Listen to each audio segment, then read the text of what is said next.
When couples are traveling, they're side by side kind of looking out and taking in like they're a team and they're like experiencing things together and opening their minds. And I think that's a good foundation for, being able to stay heart-centered connected. The heart-centered approach is really important because when you have an understanding that it's not about being right and it's about me understanding that I want you here. Teenagers will not buy it if you're just like, I'm so proud of you. That's you have very to give smart. them specific reasons. I'm proud of you because you practice every day for hours. I'm proud of you because you're on that cross-country team and it's hard for you, but you're doing it anyway. I'm proud of you because you're going to college and figuring it out, and that's not easy. It's hard to forgive, and some things you really can't go back. First, stop it from coming out of your mouth, then you can work on not thinking it anymore. Right? But if it's not coming out of your mouth, you have a much better chance of clawing back to that heart-centered connection. Yeah, it's almost like think before you speak. At the same time, being an entrepreneur and a mother and married to my co-founder, we had to come up with some boundaries around the business and in our home life. Because if you run a company with your spouse, you quickly learn that it's hard to have boundaries. You're pretty much you're going to either have a romantic relationship or you're going to be business partners. But the in between, there's no in between. Welcome back to the Real Connect podcast. I'm your host, Tamika Carlton. We have Sara Margulis with us today. You traveled. I did. How was your travel? It was really nice today, actually. Super easy. Which is nice. And even in the Atlanta airport, it was all right. I just put my head down and tried to get out of there as fast as I could. put your headphones on and just get out and try to get to the Uber. Thanks for coming. My pleasure. I just learned that you're an Aries. I am, Tamika. And that means you're a little stubborn. No, I'm kidding. They don't call it the Ram for nothing. I'm just saying, like how do you feel like you show up as, and we're going to get into like who you are, where you're from, you being a founder and all of the success that you have. But like, I always love to start the conversation off with something just regular. Yeah, like you're an Aries. Do you know that you're an Aries? Does that show up? I think so. But my friends would say, oh yeah, she's all Aries. She's very bold. And that shows up in my business. Not afraid to ask for what I want. I love that. If you don't ask, the answer is always no. Yes. Right? And boisterous, enthusiastic, happy, and just getting the most I can out of my one precious life. Ooh, I love that. Where are you originally from? I was born in San Francisco. Okay. Raised about an hour north in the wine country. Okay. And I live in my hometown. Do you? A lot of my friends from kindergarten on are still in my life. My dad grew up there, so my kids are third generation from my little wine country town. It's called Sebastopol, California. Oh my goodness. And I say it's the land of hippies and hicks, and we all live in harmony. How was growing up there like shaped who you are today, would you say? Yeah, I mean, Sebastopol is a very progressive place. Probably the most progressive that you could think of, like a Berkeley, California type vibe. But I grew up with both my parents were accountants. I had a lot of right brain and left brain together at the same time. I never would have thought I would become a businesswoman. I thought that corporations were evil, and we're learning today how true that might have been. You are not lying. But I decided that I was going to put my business towards something good in the world and try to promote love in the world and be a force for people to expand their minds and grow and love each other. Yeah. And so I think that influenced me quite a lot. I love that. I feel like I love when folks can kind of recognize that where they grew up carried into who they are today. What was your kind of like career path or idea for your career path? Because you said that you didn't think that you would open or create a business. I never thought that. Yeah. I had no idea what I wanted to be. I was good at math and science. Oh gosh, the complete opposite of me. Yeah, I was not as good, or it didn't come as naturally to me to like write essays or study history. Those things were like difficult for me to focus on, but I could do math and I could do, I was really interested in science. And I went to college with some scholarships in engineering, but I didn't really want to be an engineer. I couldn't imagine myself wearing a lab coat someday or being a doctor. And so I actually studied music in college. Interesting. And it was just something that I loved and that kept my attention. Yeah. And I knew I would always use no matter what I did professionally. Yeah. And then when I graduated, it was like right before the dot-com boom. So I graduated in 97 from UC Davis. I went to work in San Francisco at an investment bank. I was a receptionist and I just worked my way up into marketing. And then one day I was just like, I don't know what I want to do. I ended up working at a university that gave me a degree in business and marketing as a benefit of my employment. And interesting. I really liked marketing. I really loved PR. I loved the idea of storytelling, the creativity of it, but then all of the data and analysis and number side of it kind of blended really well for me.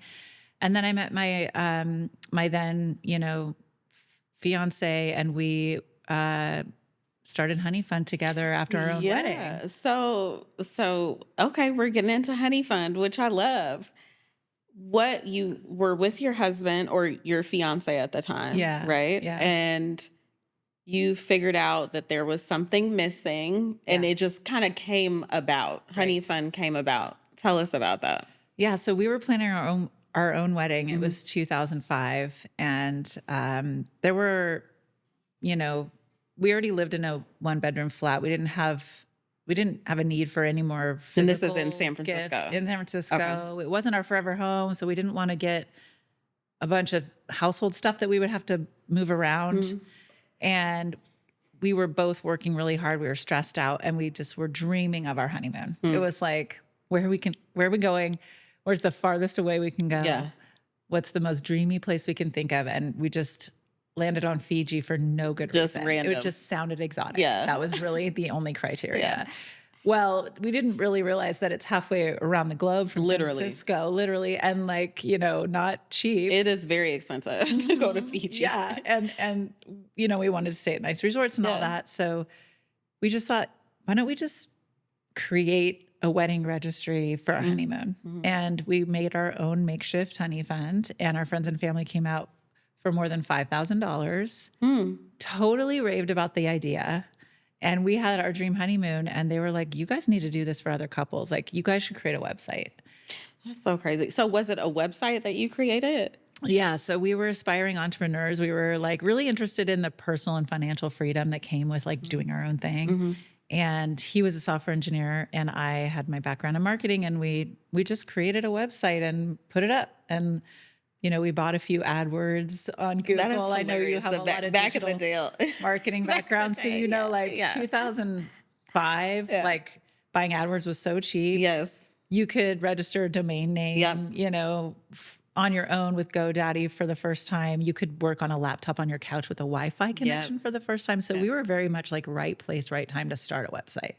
And it was like Web 2.0. I mean, did you know what you were doing? Like when you created the website, like you just... He did. He did like technically. Because he was a software engineer. Right. Too. And I had, at the university, I had worked on a web redesign project and written copy for the site and thought through all the marketing side of things and done like email workflows. And so I had that kind of digital marketing background, and together we came up with it. And I mean, I love that like it came together through like a vision or a dream or a need or a want, right? Like you wanted to do something, but also you were able to execute on it because of your backgrounds. Yeah. Right? Exactly. Like that was beautiful.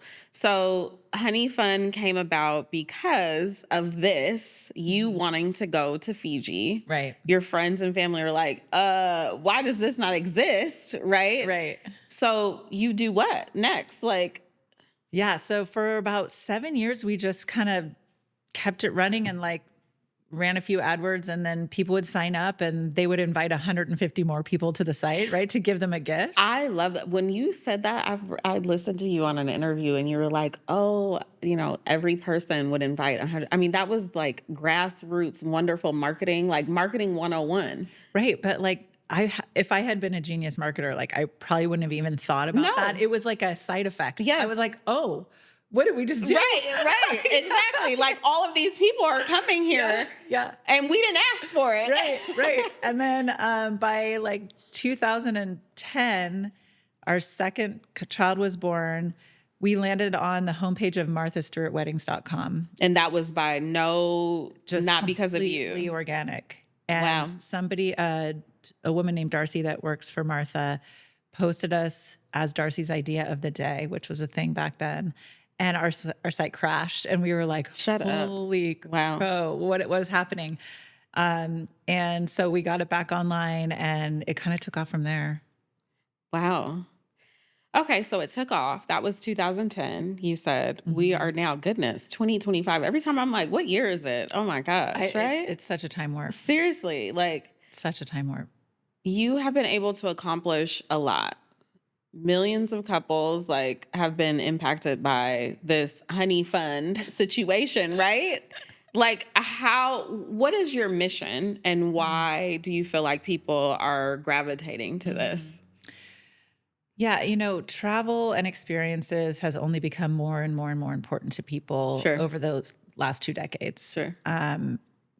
First with the advent of social media and people posting their vacation photos and you getting that FOMO and like, where are we going next? And sort of the rise of consumerism, and people already have everything they need. It's like this idea of like having a home that's technologically advanced, which was very like big in the minds of couples getting married in like the 50s and 60s and 70s.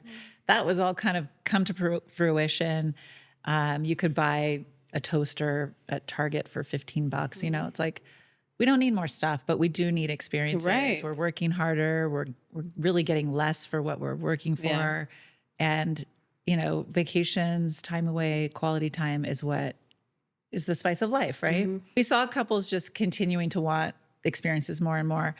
When the pandemic hit, we realized that, nobody could travel. Like, there was going to be a massive pent-up demand. And at the same time, there was more pressure on couples to get through that together and not be able to go out and like enjoy life.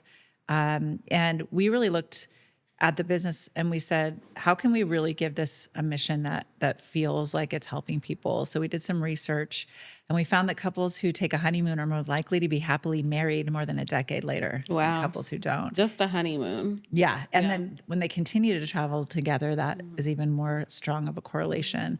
So we made our mission to make the honeymoon happen for all couples. And, there's a lot of reasons why couples don't take honeymoons, socioeconomic reasons, where they live can influence or be a factor in why they may not honeymoon, being able to take time off.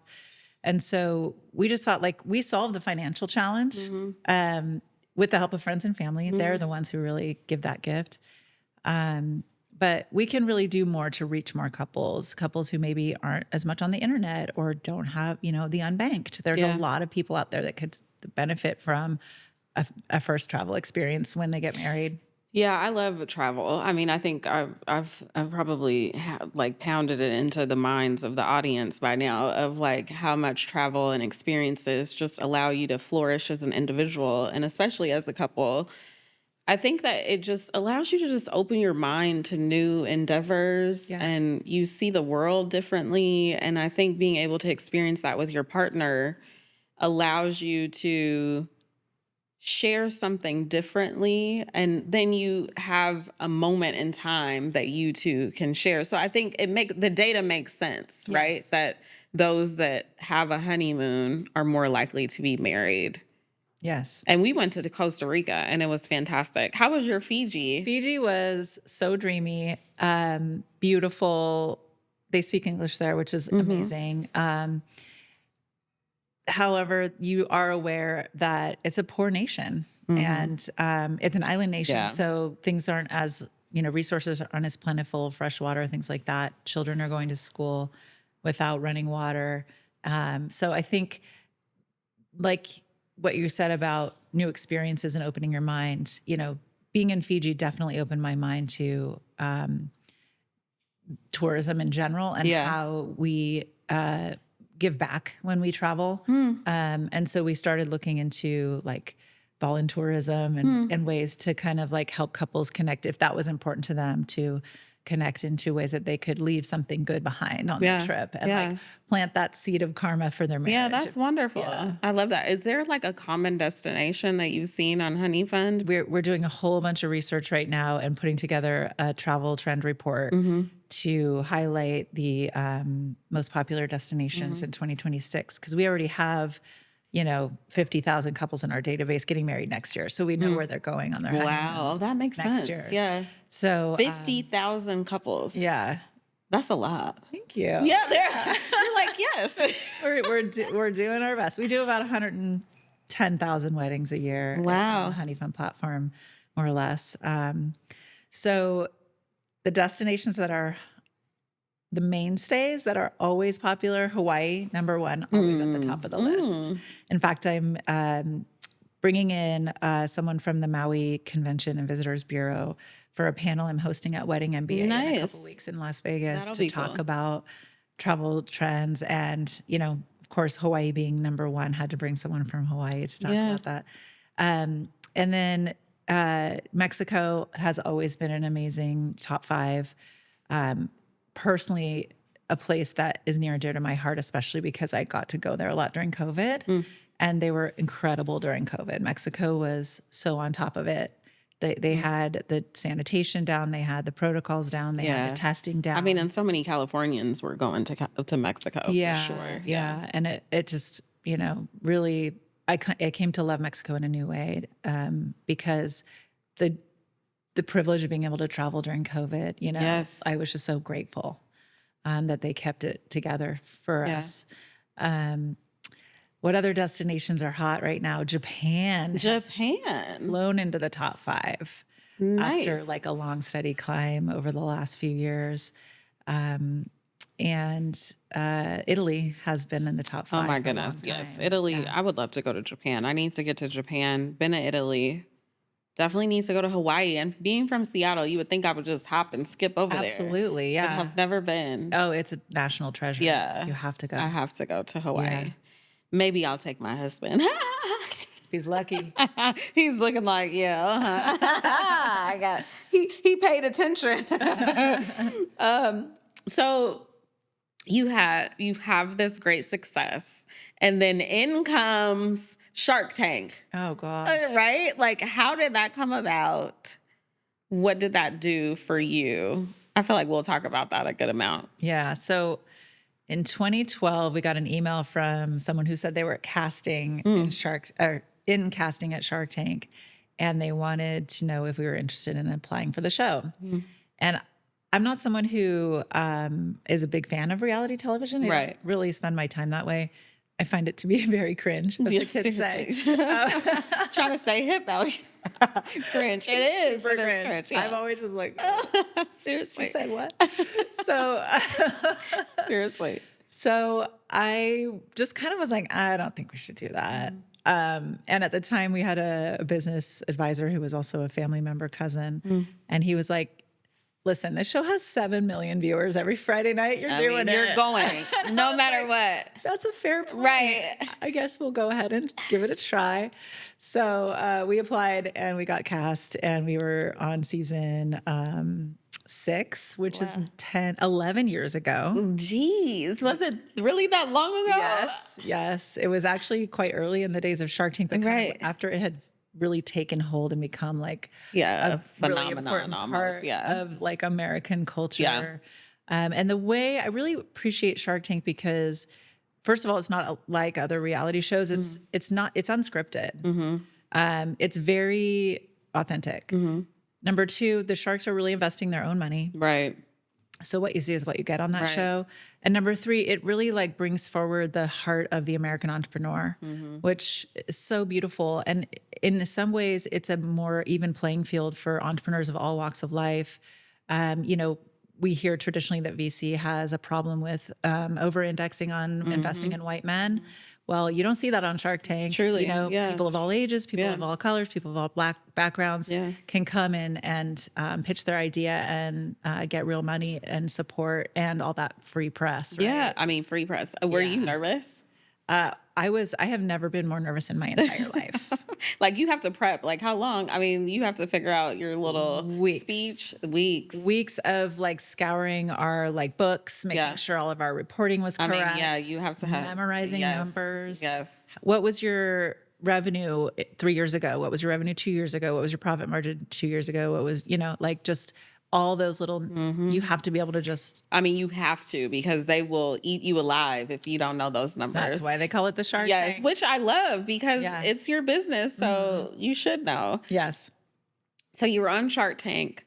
I mean, what do you think it was that, obviously you had an investor. Yeah. You got Kevin O'Leary, right? You got a deal.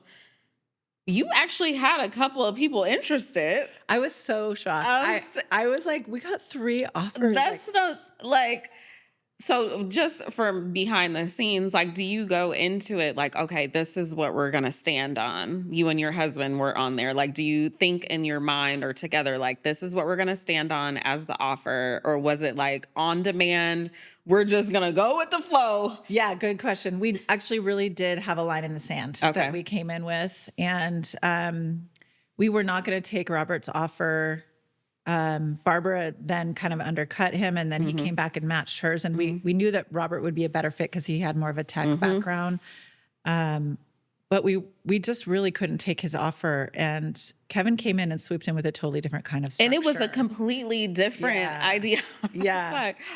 I had to rewatch it. And I was like, oh my gosh, like that was smooth. And so were you immediately like, okay, I remember there was a quick moment where you looked to your husband and you were like, okay, is this it? Are we going to do this? And we were like, all right, Mr. Wonderful, you have a deal. And like, you just knew from eye contact that this was it. Yeah. Because you didn't say any words. We actually, so you're not supposed to say what happens that gets edited out. Okay. But if you guys promise not to tell anyone. Yes, right.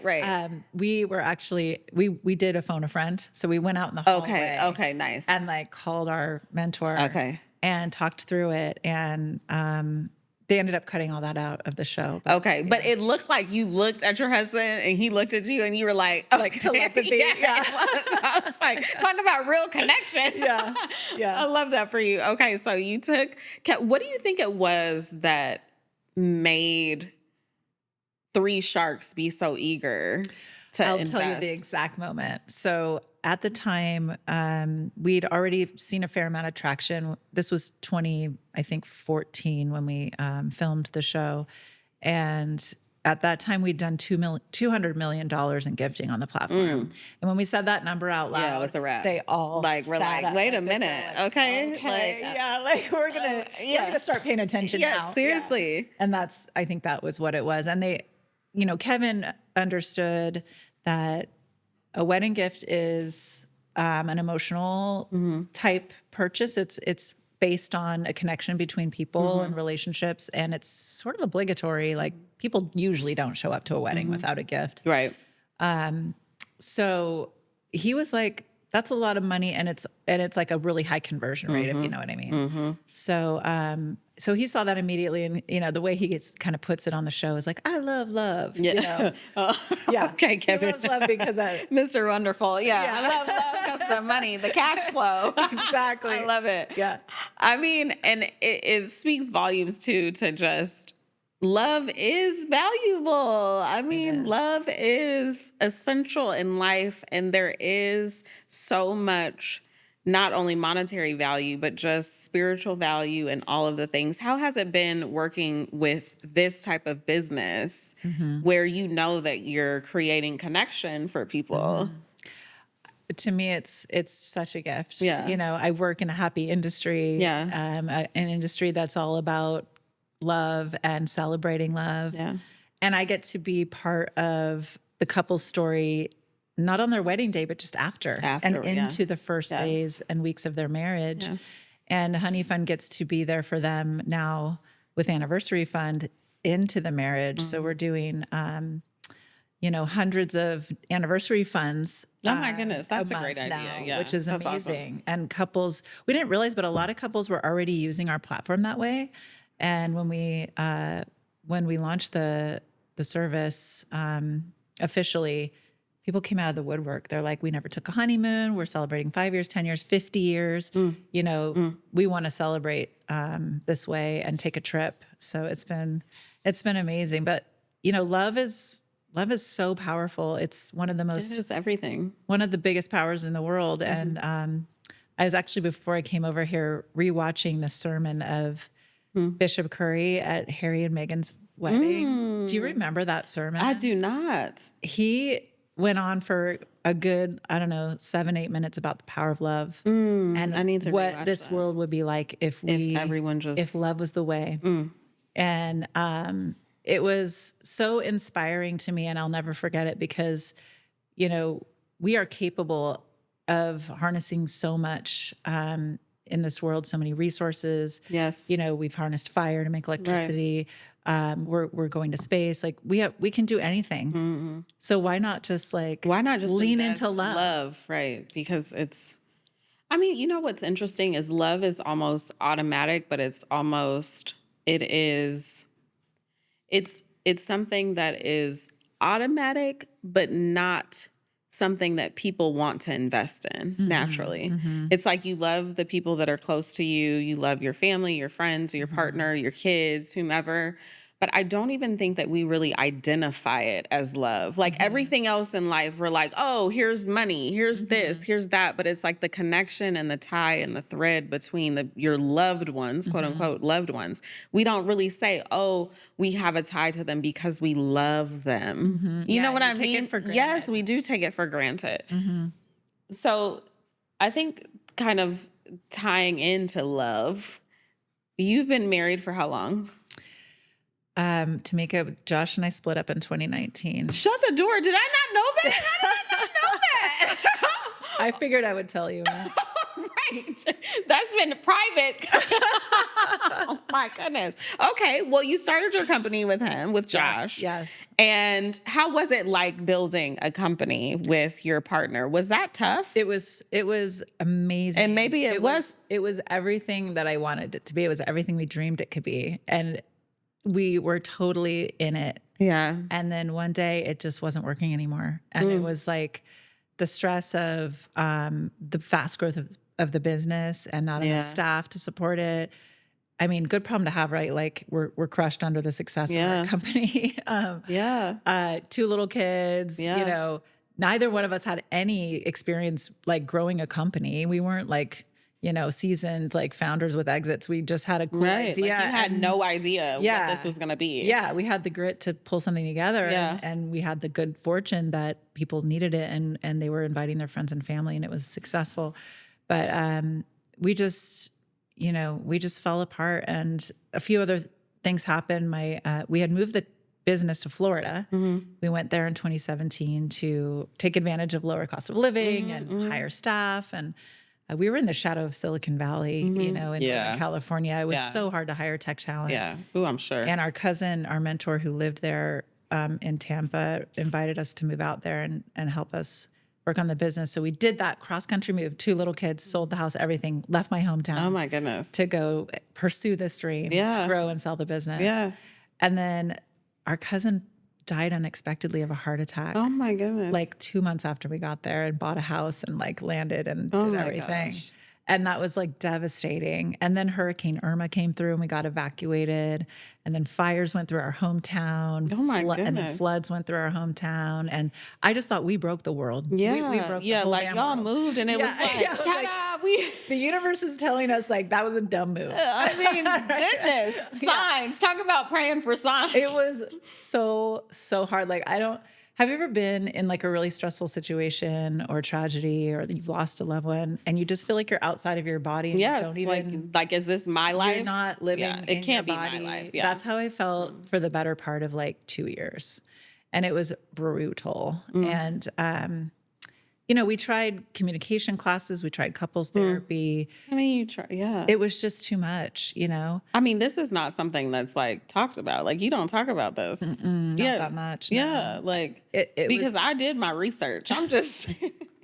I mean, it is out there that we split. Oh goodness. Some of my other podcasts I've talked about it, but and I don't feel bad about not knowing.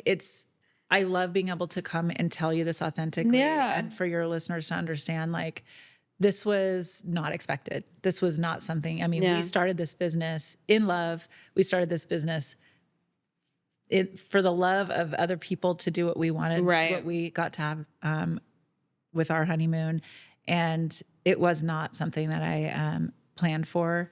And, we were co-founders. So what do you do? I mean, it's one thing to split a home and have your kids go back and forth every other week, but it's another thing to like, Sarah. which one of us leaves the business? How do we tell our team? Yeah. It's like having 20 more kids to tell. Oh my goodness. Yeah. In the end, we decided that I would keep it, and I bought him out of the company and moved it forward.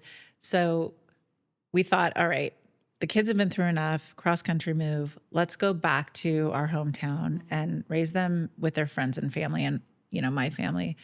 So we made that move back. So now we're 2 years in. It's been 2 cross-country moves, the death, all of the natural disasters, and the divorce. Ooh, that's a lot.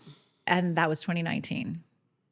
Right before the pandemic. Oh, my goodness. So then in 2020, we were so stoked. It was like the biggest wedding year ever, right? Because the novelty of the year, 2020. Yes. There were weddings like coming out of the woodwork for that year. 2 2020, 3 2020, 4 2020. Like all of the months had all the weddings booked on the 20th of the month. Like, did everybody just shut down their weddings? I guess so. Yeah, I didn't even think about so whatever that was, early March, when they announced that the lockdown was happening, our revenue just fell off a cliff, like 90% overnight. And we didn't have the reserves to continue to pay our staff. So I had to look myself in the mirror and say, is this the end of Honeyfund? Yeah. Like, is this the end of everything we've worked so hard for? And if it weren't for relationships, coming back to love. Yes, please. If it weren't for the relationships that I had with my team and the responsibility I felt for my couples and, making sure I was there when their weddings got rescheduled and when their honeymoons eventually did happen, I wouldn't have done it. Like that was your focus, like your North Star to continue. Yes, exactly. And it was a struggle, I would imagine. Yeah, we did, furloughs, paycheck protection. My team was amazing with the furloughs. We made sure they all understood how to get unemployment insurance from their states. And we had gone remote already. So we had employees in multiple states. We got the paycheck protection program. I was so grateful for that. And then we launched an equity crowdfunding round. Oh, there's a that was site. smart. Yeah. So there's a site called Start Engine where you can raise money for your business from individual investors, non-accredited investors. And Kevin O'Leary was the face of that race for us. He really came through in a big way. Yeah, that's awesome. And put it out to his followers. And we raised $1.5 million. And that was kind of the investment for the next phase of growth for the company. That's a decent amount to raise. It was good. We were really pleased. I mean, how long was the raise? We raised for about 4 months in 2021 and then another 4 months in 2022. Okay. Yeah. That's really solid. Well, you spoke about like boundaries and kind of what they mean in like life and love and all of the things. Like, what have boundaries meant to you, or how have they changed you, like personally, professionally? Because I would imagine as a CEO, you have to set boundaries. As a mom, even, I mean, a friend, anyone, right? Yeah, I have really gone through a long journey with this because as an Aries. Yes. We're back to square one. As one of my other Aries friends says, I tend to be a boundary pusher. I can see that. Not in a mean-spirited way, but just like I'll ask for what I want. And sometimes that's off-putting to people. I actually learned that there's this concept of like people who will ask and people who will wait to be given to. I don't know if you've heard this concept in psychology, but the people who wait find the asking uncomfortable. Yep. And the people who ask don't understand that if they wait, they might just get it anyway. Right. So like I said, if you don't ask, you don't get, right? So, so I kind of came to terms with myself as, okay, maybe I am not as sensitive to other people's boundaries as I need to be. At the same time, being an entrepreneur and a mother and married to my co-founder, we had to come up with some boundaries around the business and our home life. Because if you run a company with your spouse, you quickly learn that it's hard to have boundaries. You're pretty much you're going to either have a romantic relationship or you're going to be business partners. But the in between, there's no in between. So you got to cut it off at whatever time of day, 5 o'clock, 6 o'clock. no business talk after dinner, no business talk in the bedroom, whatever your rules are, so that you can have a chance to connect with each other in another Outside way. of that, yeah. And not forget who you are to each other outside of that. So that was something we did. And it worked for a long time, like I said. But then just the weight of the business got too much for us. And we just didn't know how to bring the relationship back from that. Yeah. In my life today, I've learned a lot about boundaries with my daughter. She is like an incredibly strong spirited person and has taught me patience, which I think patience is probably the number one trait you need to have in order to be good at boundaries. And so, they say the things that you are the weakest at, your children will teach you the fastest. And patience is what you're being taught. Oh, yeah. I love that. Yeah. Good job, daughter. Yeah, right? I know. Bless her. Good job. She's great teacher. I feel like, being a person that has run this successful business, you have a lot of things that you've had to deal with. Like, how do you cope day to day and kind of find your peace? At one point, I think during that time that I was floating out of my body and dealing with all that, I needed a way to just shut off work in my head. Right. And so I got really good about just not working outside of work hours. And I got really good at what I guess they call work-life balance, which, really doesn't exist for entrepreneurs. I'm just going to say it does not exist. Yeah. Like, I mean, I'm still thinking about it when I'm in the shower or like laying in bed at night or whatever. But I really tried to create a culture at Honeyfund where we don't really work after hours. We don't bother each other on the weekend unless it's an emergency. But we bring it all to work every day, right? And we're really there and we're really pushing in those work hours. But, we take time off. We have like lots of, holidays. That's important. Right? We give people who are married at Honeyfund, we give them an anniversary day off every year as part of our sort of culture and mission.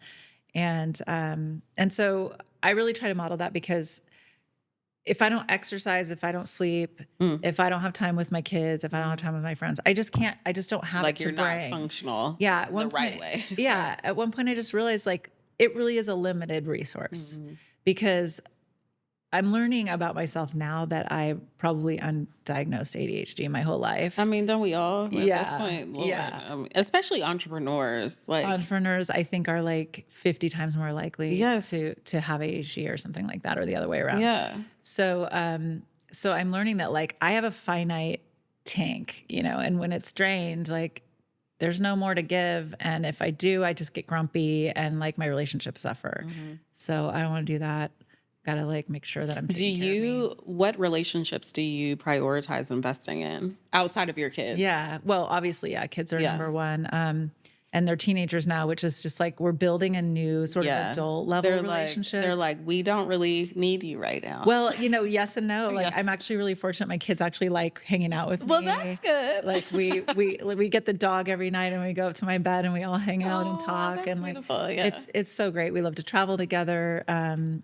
They're both musicians. And so we make music together. I'll lay in my bed and listen to them make music together. So what type of music? Like, do you play? Like, what are you guys doing? Yeah. So I have a degree in classical music. Yeah, I know you. And so I was a singer, mezzo-soprano, and I did mostly choral singing and like German romantic songs and things. My son is a violinist, but he also plays like 8 other instruments. Oh my goodness. And my daughter is an incredible singer-songwriter and, just exploring her love of like all kinds of different music and writing songs and playing piano. So is this about to be like the Margulis fan or something? I mean, what's happening? We play at church sometimes on Sunday, awesome. like in the summer when there's no like choir, That's so cool. Yeah, it's fun. So I've seen you kind of have conversations about like advice kind of for couples, and I'm sure you've learned from your relationship too. Like, what role does communication play in a relationship? Yeah. I'm glad you asked that because after my divorce and kind of understanding the mission of my business in a more sharp focus, I really decided I wanted to learn what makes a relationship work. Like what makes love last. And I'm not just talking about like the kind of like marriage where it's all just like work and no fun. I'm talking like love, like passionate love, you know, like love. How do you keep that? Like the movement. And when you do that, it's like real, you know? Like, that's what I want. Yeah, like you know? the love. I love it. That's like a universal language. Like, totally. That's what I want in my next relationship. Yeah. So I was like, I want to win at this. I'm competitive. You know? I want to know. It's the Aries coming out. Totally. Like, I screwed up that first one. Like, how do I get the second one right? So, so I started studying relationship science.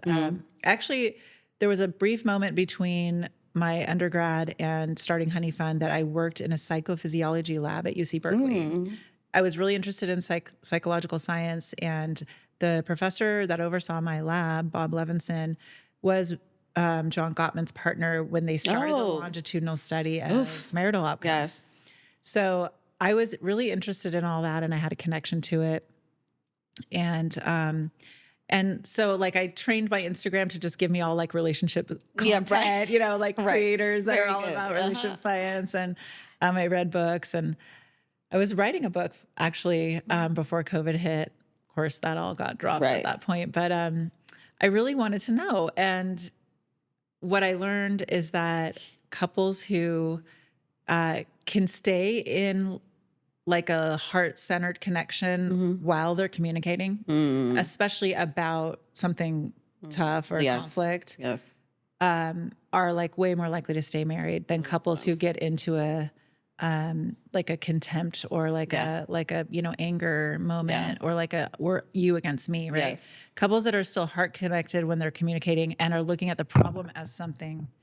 Looking at the problem as something that they're tackling together, right, are the ones that stay married. And I think that to your point about travel, when couples are traveling, they're side by side, kind of looking out and taking in like they're a team, and they're like experiencing things together and opening their minds. And I think that's a good foundation for, you know, being able to stay heart-centered, connected. Yeah, I think, you know, the heart-centered connection argument situation resonated with me because I think that, you know, you go through waves in a relationship. And I think that when you can get to a point where you recognize that A, it's not about who wins an argument, and B, it's also like there has to be a foundation of some type of love there, not just love and like, by the way. Yeah. But also there has to be a sense of like, I value you outside of what you can do for me. Yes. Right? Like I value outside of what you're doing for me.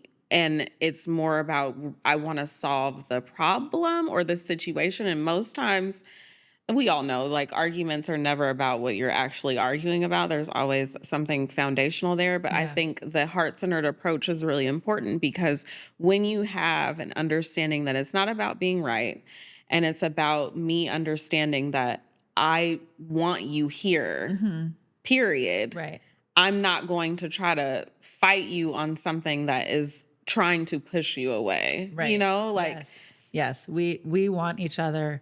We chose each other. Yes. We can figure out any problem together. Yes. We can sit on the same side of the table. Yes. And kind of like look at it. And, you know, and no low blows. Yeah, definitely. No. And I think this is something, bringing it back to the Aries, like I'm also someone who just blurts out things. And I've really had to learn not to do that. Like in a relationship, you might be thinking something like really rude about someone and you just can't say it. Like if you... That's like, no, you cannot. You cannot say it. That is so funny. So you're just like, I'm thinking it and I'm just going to spew it. I appreciate the honesty. Also, I think when you said that, it made me think of... There's like an underlying thought of maybe there's like what's the best way to say it? There's like something that I've been feeling that I haven't been able to express for a long time. And this is the frustration of me coming out. And this is how I feel in this moment. Yes. And you just kind of blurt it out and you're like, oh, that wasn't too nice. It's a lot harder to take something back. It takes a lot more work to like smooth that over. They say like you have to have like 5 compliments to make it for like it's hard to forget. It's hard to forgive. And some things you really can't go back. Yeah. You know, so I would say like for couples in new relationships or trying to work on the relationship, like if you can stop it from coming out of your mouth, then you can work on not thinking it anymore. Yeah. Right?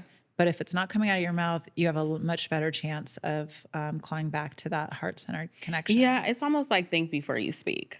It's that old adage of like, just think before you speak and have a moment. Yeah. And then you're like, okay. And a lot of times it's just the moment. It's just the you're moment. just flustered in the moment, and the reaction to the moment is not nice. Right, exactly. Yeah.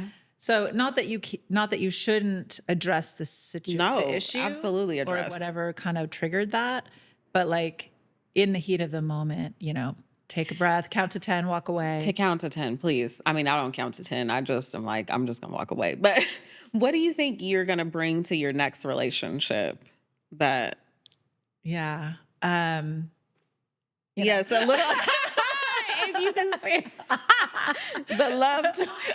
We have to come up with a name for that, like the love shrug or something. The love shrug. I love that. You're going to bring the love shrug. Okay. And what else? What else we got? No, I really want to have somebody who I feel is equally committed to as me to keeping the love alive. So I really love the idea of going to therapy while you're happy, going to a couples counselor while you're happy, and like practicing talking about things that maybe you're curious about your partner. Like, hey, I noticed you like never change the toilet paper roll. What's up with that? Yeah, I think it's just about being clear. Like, and also men are just very lost. I always say this. Men are just very lost. So it's like you have to be clear. Like, I don't want you to have the toilet paper roll like this because genuinely it helps. Yeah. Because I think, and most people are like that. I've learned that in leadership roles. It's like you have to be clear in what you want. Yes. If you're not clear in what you want, how do you expect for someone else to be able to read your mind, right? Yes. I'm so guilty of that. Yes. So it's like, especially working remotely and things of that nature, it's like, you have to, and I over articulate in documents, and most people don't read, by the way. Have you learned that? Oh, definitely. Okay, thank you. I'm glad you're on the same page. Most people don't. My last email. Right. My last email. We're all on the same page. Most people do not read, or people will be like, well, what am I supposed to do with this? Well, per my last email, it's in this. But if you're very clear on Slack, or let's hop on a quick call, or whatever it is, the point is that people need clarity. They do. And they just need like, hey, I was raised in a household where we always changed the toilet paper roll. And I like to have my toilet paper in the same place every time when I need it. Because I'm kind of in a vulnerable spot when I need that toilet paper. It's the dumbest thing. Back me up. And having that conversation like in a therapist's office, like it's innocuous, right? The point of it is that it doesn't mean anything, but you can practice that kind of conversation. In a healthy conversation when you're already in love, or when you're still in love, right? And with somebody else who can kind of validate, like, hey, you did a good job. That was a good way for you to deliver that. Did you receive that? Yeah, and then you can go back next week and be like, guess who's putting the toilet paper roll on every week? And now we get a star. But it's true. It's true. We all need a star, and we all want to realize that we're doing a good job. Yes. And praise goes so far. I've learned this with my team and with my kids. And I wanted to bring that to my next relationship too. It's just like a lot of praise. Like, I appreciate you. I see you working hard. And why do you appreciate it? I think I've learned that too. Like very specific, like tell me like, okay, you appreciate me, but why? Yes. Yeah. This is actually something I learned from my daughter's teacher, who's like a teen coach, that teenagers will not buy it if you're just like, I'm so proud of you. You have to give them specific reasons. I'm proud of you because you practice every day for hours. I'm proud of you because you're on that cross-country team and it's hard for you, but you're doing it anyway. I'm proud of you because you're going to college and figuring it out, and that's not easy, and dealing with hard people every day. Like, they want to know specifically why. And that's the same with your team, and it's the same in your relationship. Yeah, I'm very much like, okay, babe. He'll be like, oh, I love you. Why?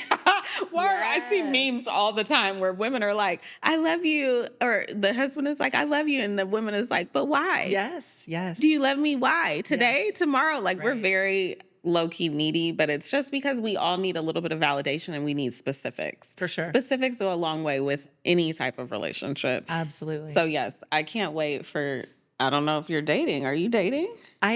Not anybody really actively right now. Okay. But I have dated. And Okay. I was in a 3-year relationship after my marriage, and it was lovely and it was great. And, ultimately we just weren't the right long-term fit. But Are you excited for a relationship? yeah, I think I'm not in a rush. Yeah. But I am looking forward to it. Okay. Yeah. I'm excited for you. Okay.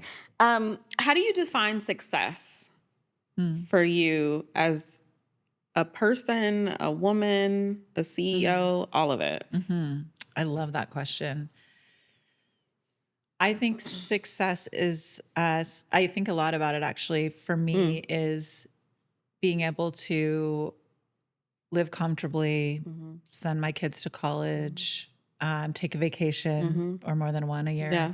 And I actually recently wrote a piece for LinkedIn about how we as a nation could be looking at what does it mean to live the American dream and be successful living the American dream. It's got to include at least one vacation a year, right? Please. Like, living comfortably means being able to like pay all your bills and like, and that's questionable right now. And it's very questionable. And then take a vacation. It's not just about working hard and barely making it. It's about being able to enjoy and thrive in your life. Exactly. So I really feel like travel is a big part of that definition for me.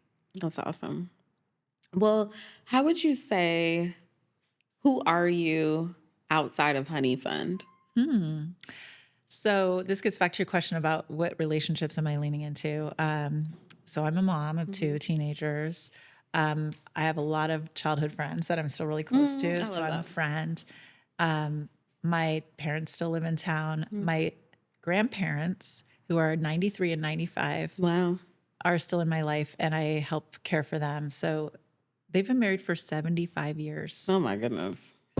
Well, Lord. That's a long time. It's like amazing to watch them in action because they will be the most in love you've ever seen a couple in one moment, and the next moment, like eye rolling, like, that's like normal life. Definitely. In a relationship. Yeah. And I love that for all of us, that like we'll be with someone for years and we'll be like, oh, you get on my nerves. Yes. And I still love you. Yes. But I still choose you. Right. Yeah. That's a really important feeling to have, in a marriage, especially that long. So I'm a granddaughter, which is amazing for someone at 51 to have 2 living grandparents. It's like unheard of. That's beautiful. And I really love music. I actually just joined the board of the Santa Rosa Symphony, where my son plays in the youth orchestra, and I go to a lot of shows. So that's amazing. And I love to travel. Yeah. What are you excited about?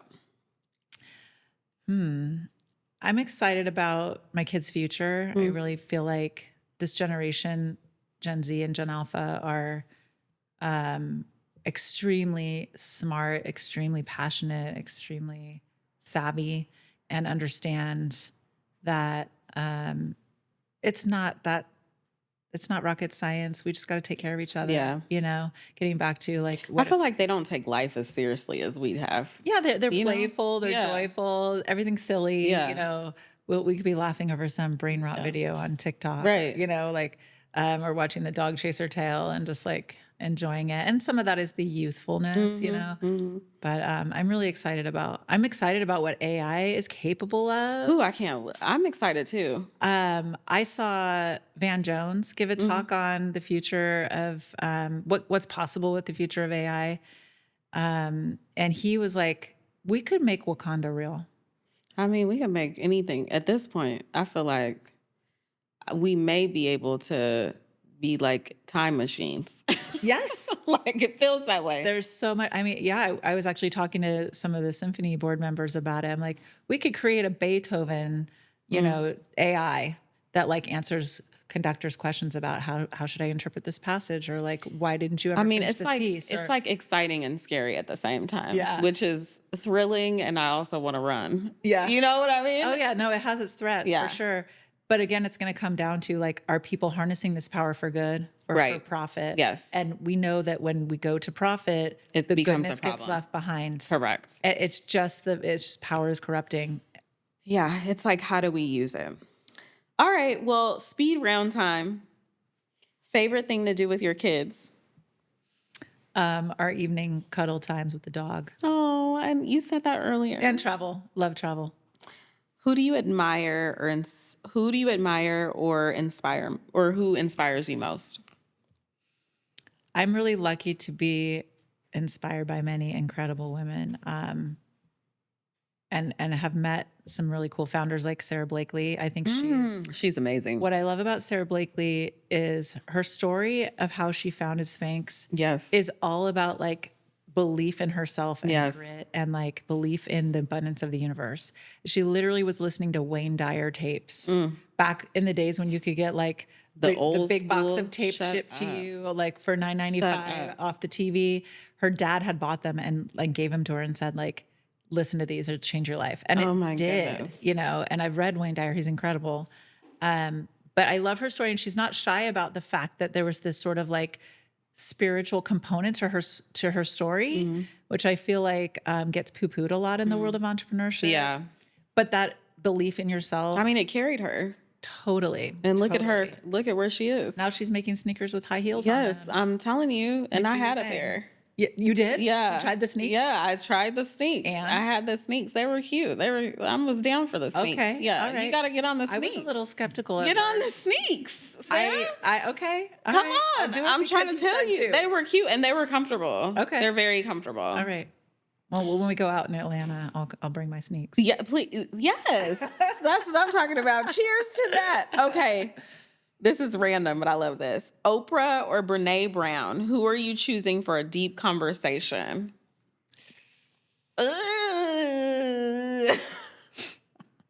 Is it like they got to be honest? Yes. Oprah. Okay.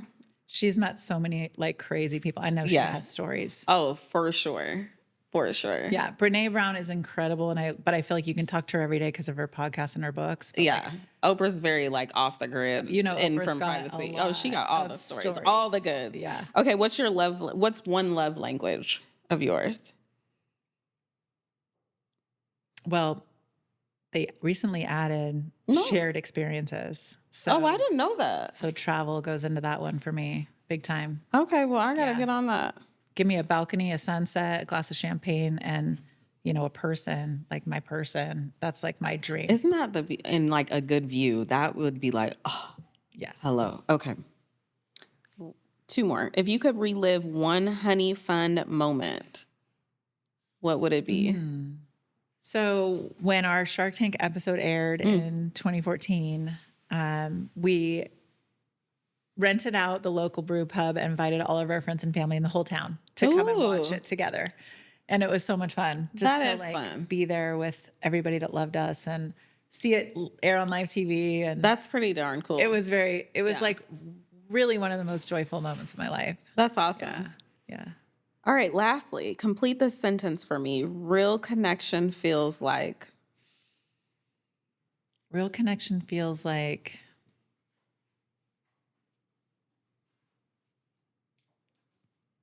Real connection feels like peace. Thank you, Sarah, for coming on. Such a pleasure. Thank you. This is such a great conversation. Such a good conversation. I admire you so much. And I'm so grateful that you're bringing like topics of relationships and real connection to people. I think that's a really worthy cause and something we need more of. So thank you. Thank you. I really appreciate you being a part of it. Awesome. The Real Connect, y'all. Tune in until next time.